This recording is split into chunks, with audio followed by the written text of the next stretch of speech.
Assalamualaikum warahmatullahi wabarakatuh. Gimana kabar anak-anakku semuanya? Mudah-mudahan semuanya dalam keadaan baik, sehat walafiat, tanpa ada kekurangan suatu apapun. Anak-anakku semuanya, kali ini Pak Guru akan menyampaikan tentang kisah Nabi Adam alaihissalam. Kisah Nabi Adam alaihissalam telah dijelaskan di dalam Al-Quran. Setelah Allah Subhanahu wa Ta'ala menciptakan bumi, langit, bulan, matahari, bintang, alam semesta dan isinya, Allah Subhanahu wa Ta'ala memerintahkan malaikat Jibril untuk mengambil segumpal tanah dari bumi. Dari tanah ini Allah Subhanahu wa Ta'ala menciptakan seorang makhluk yang sangat tampan, kemudian memberinya nama Adam. Malaikat rupanya ingin tahu mengapa Allah mau menciptakan makhluk baru di bumi, padahal bumi sudah sangat penuh dengan tanaman dan hewan. Di bumi juga sudah banyak jin yang tinggal. Sayangnya, tidak semua hewan dan jin dapat merawat bumi dengan baik. Mengapa engkau hendak menjadikan khalifah di bumi orang yang akan membuat kerusakan dan menumpahkan darah? Padahal kami senantiasa bertasbih dengan memuji engkau dan mensucikan engkau, tanya malaikat dalam Quran surah Al-Baqarah ayat 30. Sesungguhnya aku mengetahui apa yang tidak kamu ketahui, jawab Allah Subhanahu wa Ta'ala dalam Quran surah Al-Baqarah ayat 30. Para malaikat tertegun. Mereka tidak bisa menyebutkan nama-nama benda yang diperlihatkan oleh Allah Subhanahu wa Ta'ala. Para malaikat berkata, Maha suci engkau, tidak ada yang kami ketahui selain apa yang telah engkau ajarkan kepada kami. Sungguh engkaulah yang maha mengetahui lagi maha bijaksana. Quran surah Al-Baqarah ayat 32. Maka Allah berfirman, Wahai Adam, beritahukanlah kepada para malaikat nama-nama itu.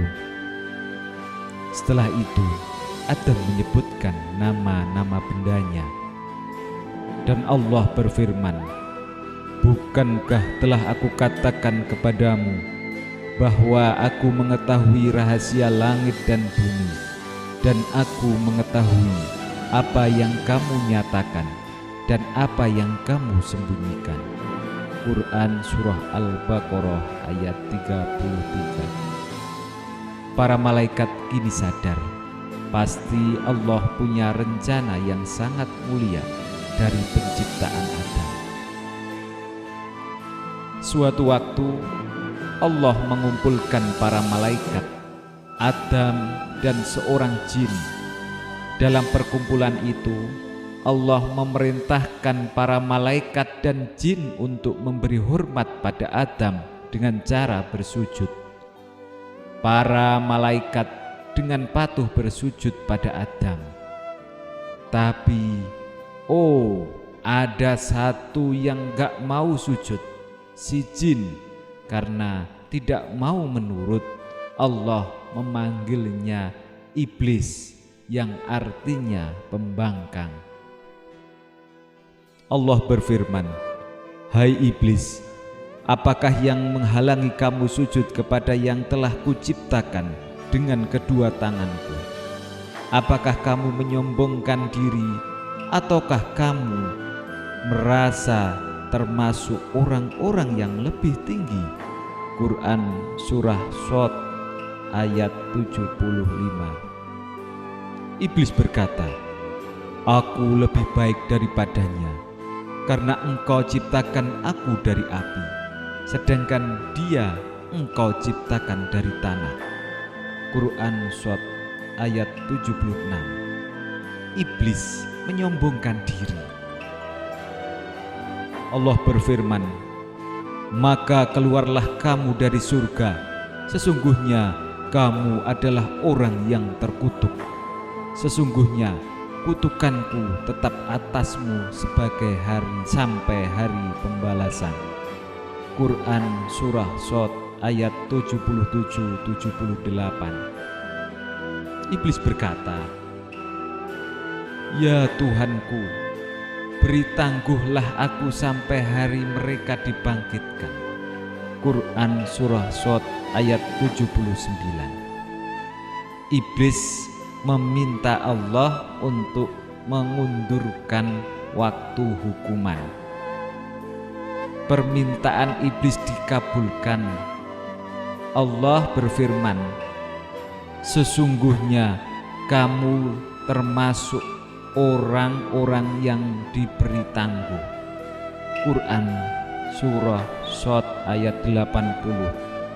Sampai kepada hari yang telah ditentukan waktunya, yaitu hari kiamat. Dalam Quran Surah Shad ayat 81.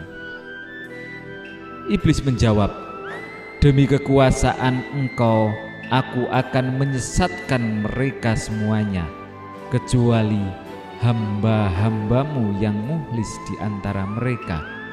Quran Surah Shad ayat 82-83.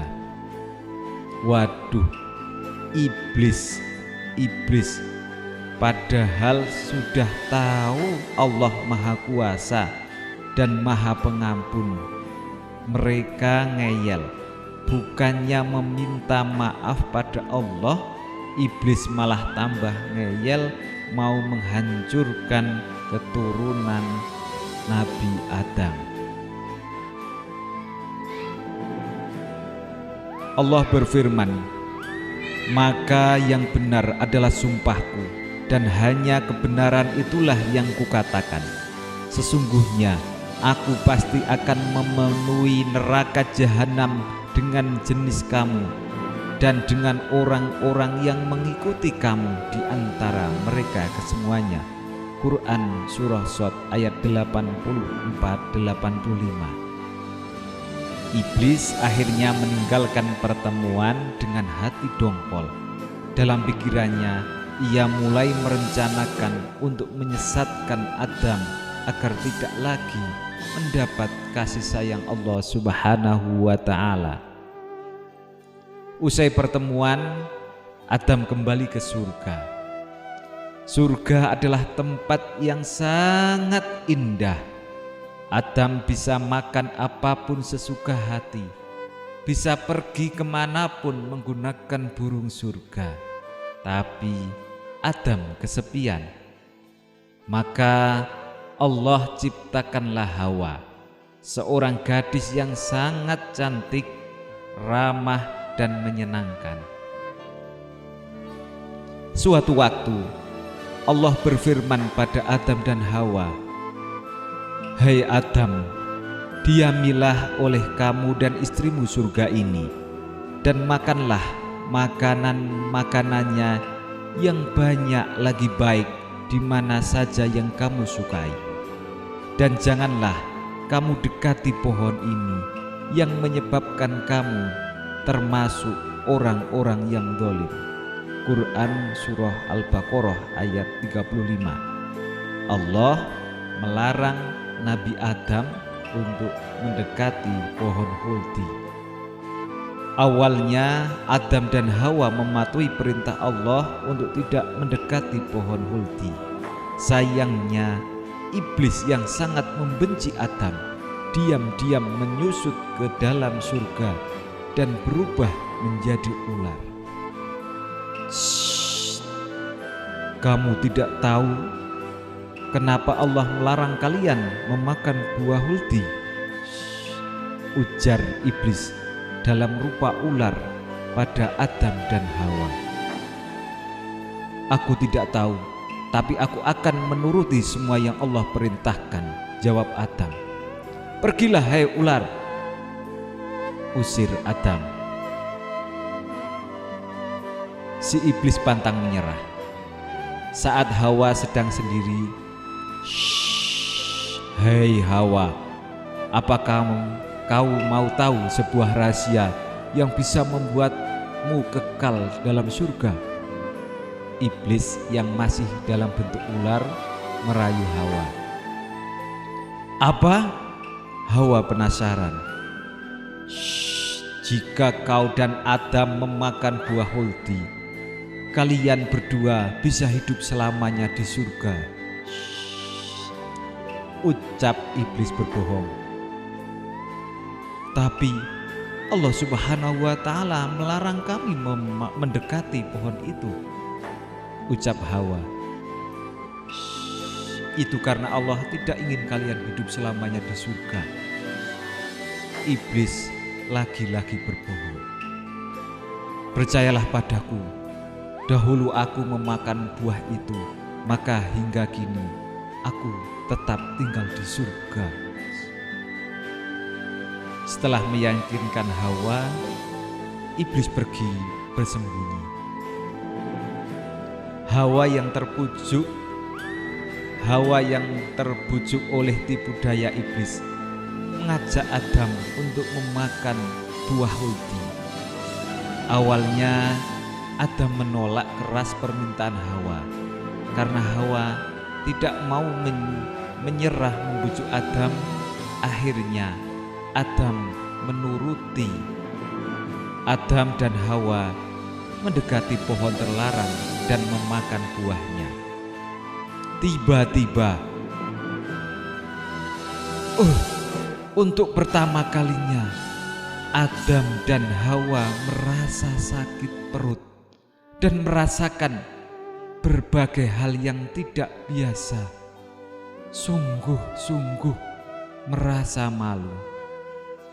Sadarlah Adam dan Hawa bahwa mereka telah tertipu oleh setan, bukannya abadi di surga.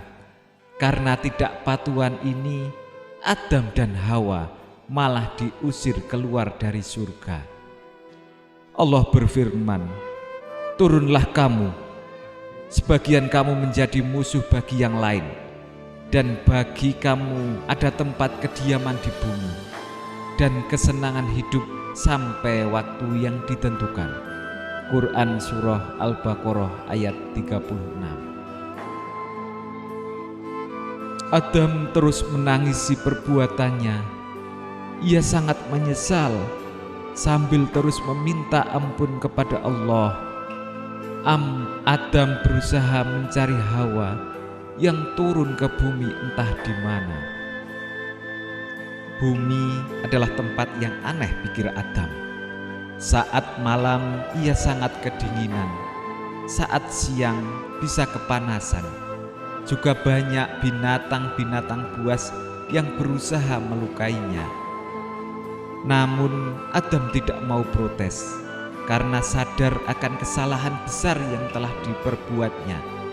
Sambil berusaha menyesuaikan diri dengan kondisi di bumi, Adam terus bertobat pada Allah dan tetap rajin menjalankan ibadah.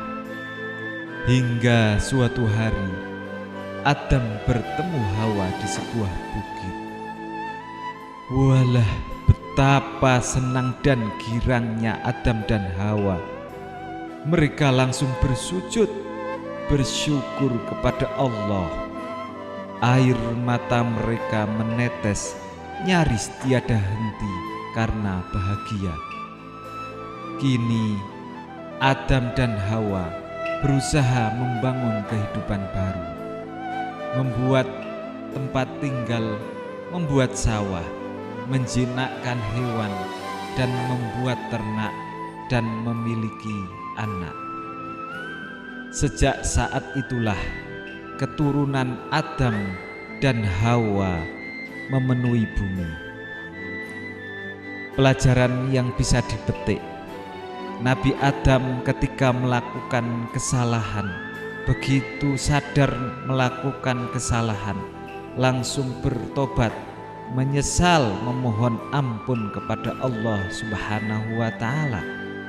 Sedangkan iblis tidak merasa bersalah, malah kemudian menggoda manusia sampai dengan hari kiamat yang akan terus menjerumuskan manusia ke dalam api neraka.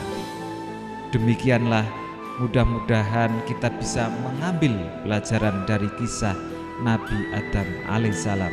Semoga ada manfaatnya. Wallahu muwaffiq ila aqwamit thoriq. Wassalamualaikum warahmatullahi wabarakatuh.